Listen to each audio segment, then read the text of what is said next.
All right, so we've got a good one for you today. We're going out and we're going to try to super tech this one.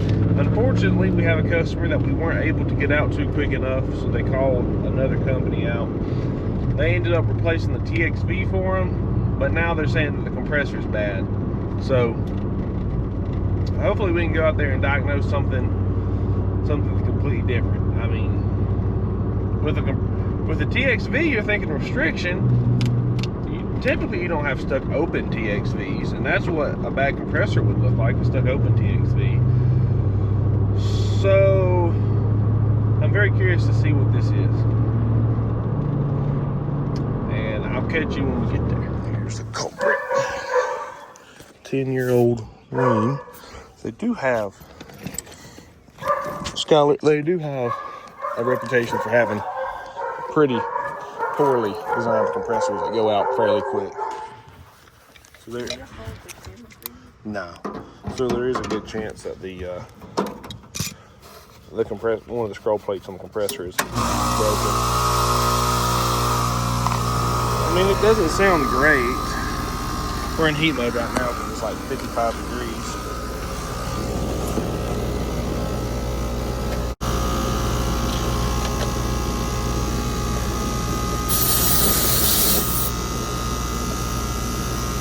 Oh, nice. Yeah, once he changed that valve, he said the compressor wasn't strong enough to pull the oil back up or something. I don't know what that is.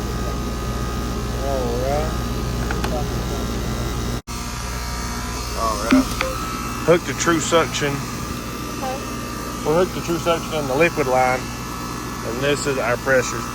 Typically, you want at least a 2.3 compression ratio, which would be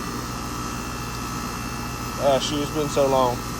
It's this plus atmospheric pressure the high side plus atmospheric pressure divided by the low side plus atmospheric pressure, which about 14.7. Might be a little bit different because we're not at sea level, but okay.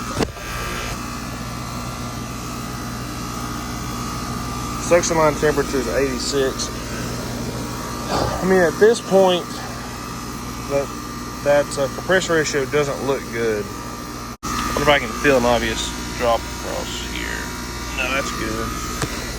So, thinking through this, when you have a low compression ratio like this, which, let me do the math. So, after doing the math, we got about a 1.7 compression ratio on this.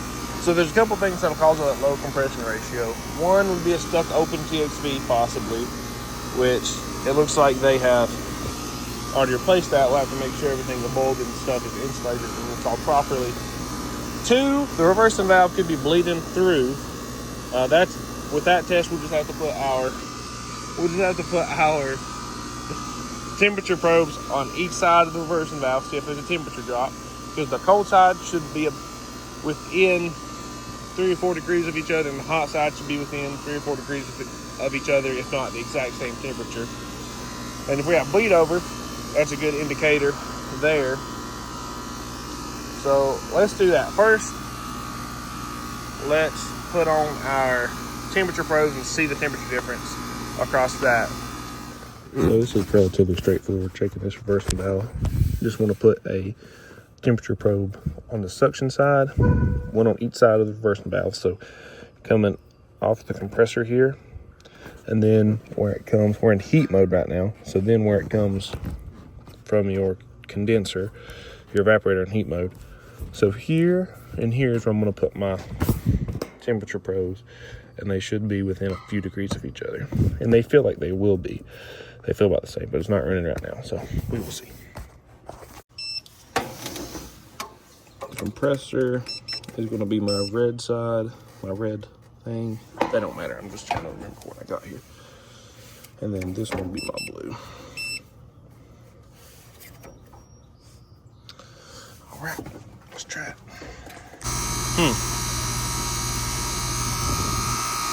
This ain't right. They're not reading. They're not reading properly. It's jumping around like crazy. My probes just aren't right. They don't have a good connection.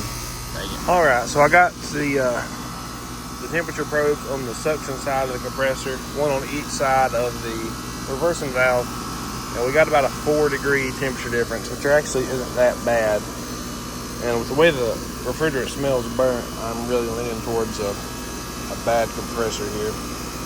I just really wanted to be the bearer of good news. But I haven't tested in air conditioner mode, so I'm going to do that real quick. Let's see what we've got.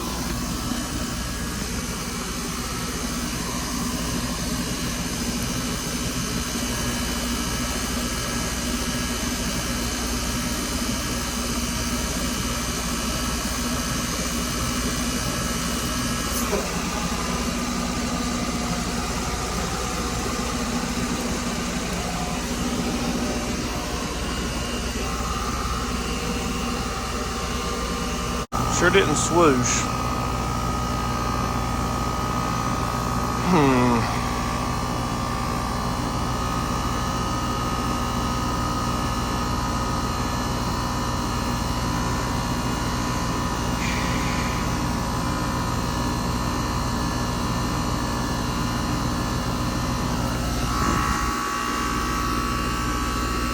Let's see.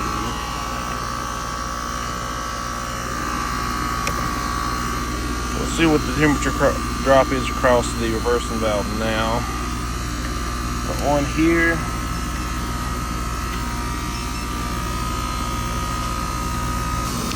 So in heat mode, these are our pressures with a 65-degree indoor or 67-degree indoor dry bulb and a 55-degree outdoor dry bulb. The evaporator temperature too high. That should be about 40 right here, and the inside should be about 95 to 105, just based on rule of thumbs, and it's too low. Based on that, we've got either a inefficient compressor, open TXV, or bleeding reversing valve. I've got both these probes in on each side of the reversing valve. There's only a 4-degree difference across them. I don't believe that's enough to cause issues. When I first put the gauges on, it smelled burnt. So I guess I'm for the compressor. And let's see.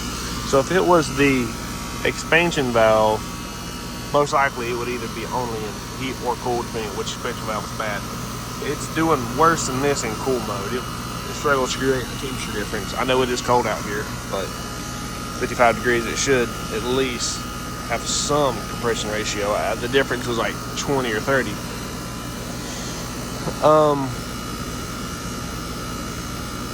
But the expansion valve out here seems to be working okay. I mean, it's a 6 superheat, so it's not like it's wide open just letting your mama come in.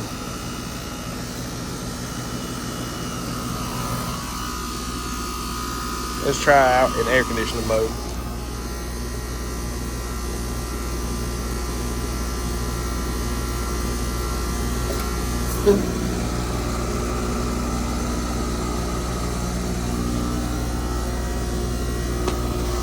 Yeah, and that compressor just don't sound good anyway.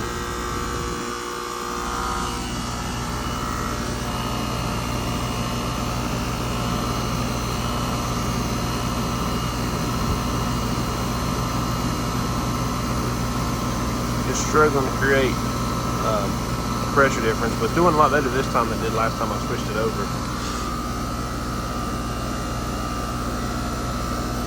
I like it to get to at least 50 psi difference to just fully confirm that if the reversing valve was doing something iffy, 50 psi should be plenty to switch the reversing valve to whichever position it's supposed to be in. And we are, well, we're not there because the high side's coming down with it.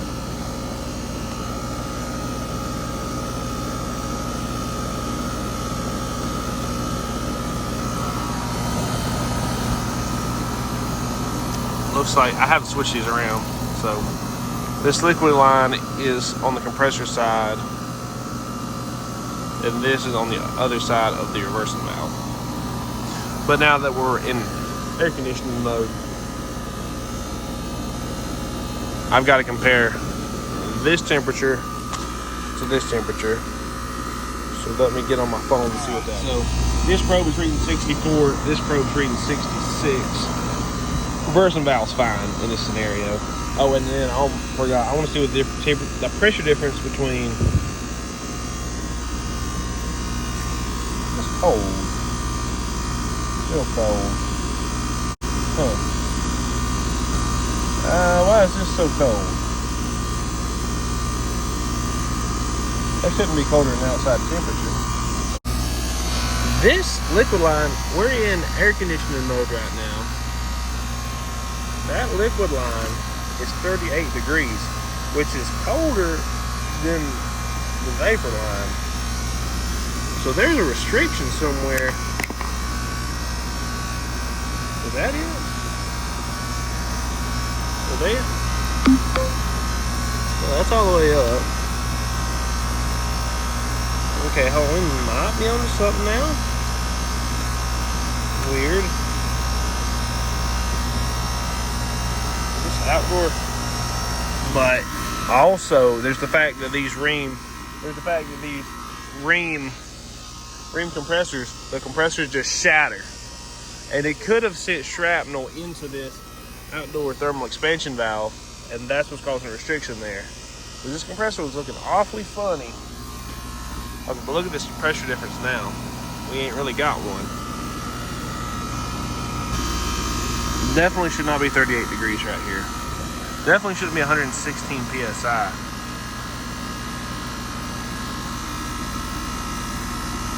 It's cold back behind the valve too. May have just got a little bit interesting here. All right, so what's cooking right now is I've got my probes on either side of that thermal expansion valve. See if there's a pressure drop right there. Because in air conditioning mode, there should not be. Now that is a temperature difference. Got one on either side of the TXV.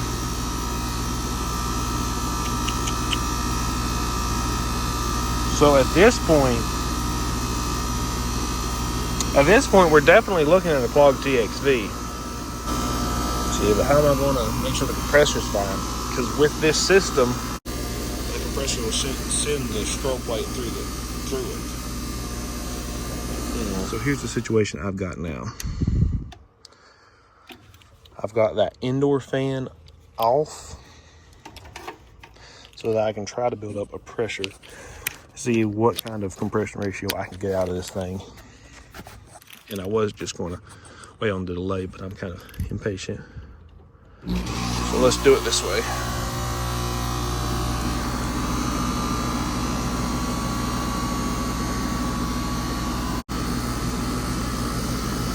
Okay, we got a 2 compression ratio.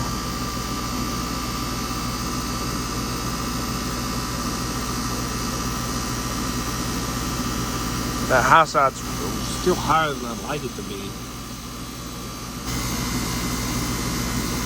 400 head pressure is pretty good. And it is pretty warm out here, so that should be expected.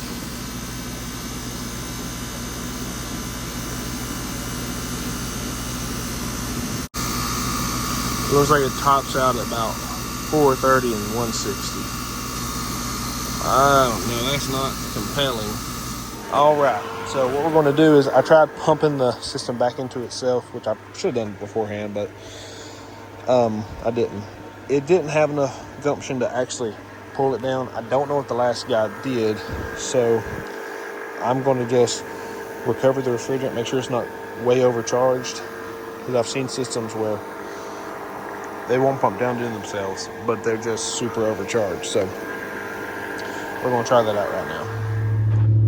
Well, after it's all said and done, it was the compressor the outdoor TXV, and it's a 1.5 pound low on the refrigerator, which I don't know if somehow that 1.5 pound got lost when he replaced the TXV last time.